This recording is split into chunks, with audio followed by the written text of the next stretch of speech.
Okay, and then there's this bit with Tiffany and Jake.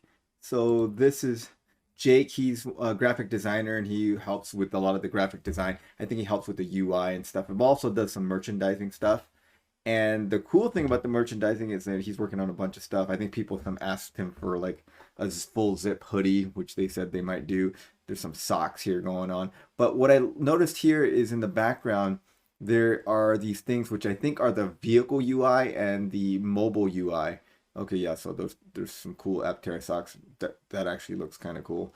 And they're making a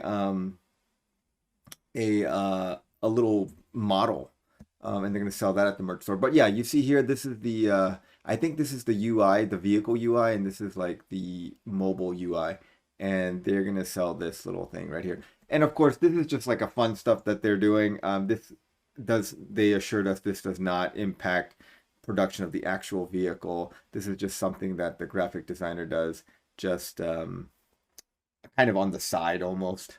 After he's done doing the graphic design for the actual UI and other vehicle production things. So that's cool. I kind of am tempted to buy this model because the model looks really nice actually. Um, and then there's Tiffany, and she's the one that's working on the new website, and she was kind of demoing the new website. But I guess we'll see this pretty soon. Um, Look at that. Google Bard Chat GPT cheat code. So obviously they're leveraging a lot of AI here um, when they're doing it. And then you see the Oculus here there for their VR stuff. And Jake said that he does some VR stuff. And I don't know what software package Tiffany is using. Oh, okay, it looks like.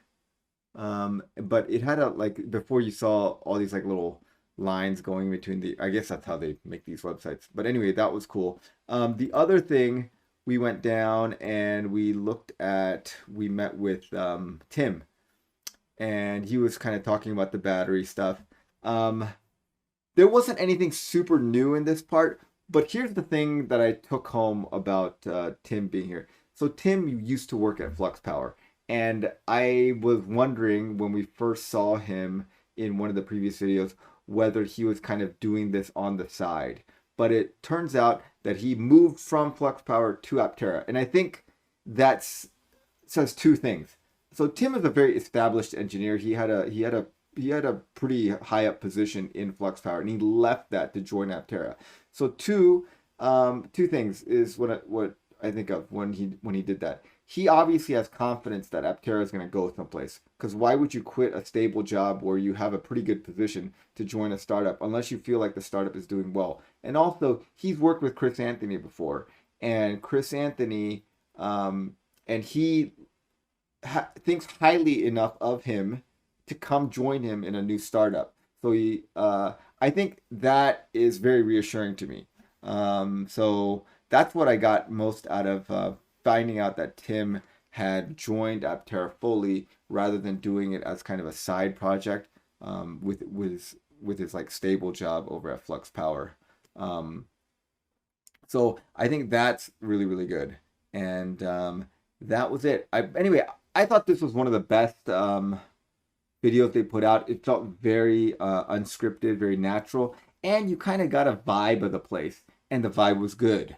And then later on in the rest of the video, Audra and Chris go on a in and out run, and that was fun. You know, a bunch of people come in and they ask them what the Aptera is, and you can see you're going to get a lot of attention in the Aptera. And just like Chris McCannon says, I also believe once these start going on the road and people start seeing them, the order numbers are going to skyrocket. People don't know about them. I mean, like these are people that live in Carlsbad, and